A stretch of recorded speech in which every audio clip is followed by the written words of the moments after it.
The history of the Atlantic magazine is really the history of American design in a way, from the first instance of the Atlantic when it was the most spare typographic only kind of treatment to the 50s, 60s, 70s. You're faced with that and it's exciting, but then at the same time, that history can be a little bit daunting.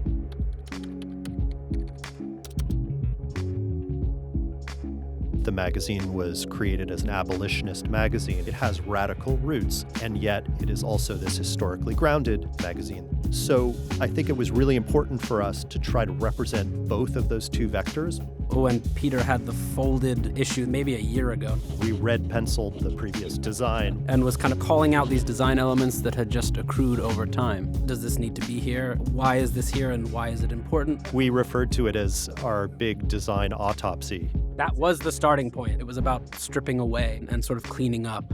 At that point, we felt like now you have a magazine where people can focus on the ideas. They can exist in that special relationship that exists between a writer and a reader. So one of the first sort of visual principles we came up with was we want to turn negative space into a compositional asset. The idea of having really great grids and a certain amount of restraint, that kind of classicism was unusual in an age where design tends to be kind of maximalist and all over the map. One of the first pages that we started on was the cover, and one of the first things we thought about was the A. What if we just pulled that out? We really are intending for this to be the visual mark for this institution.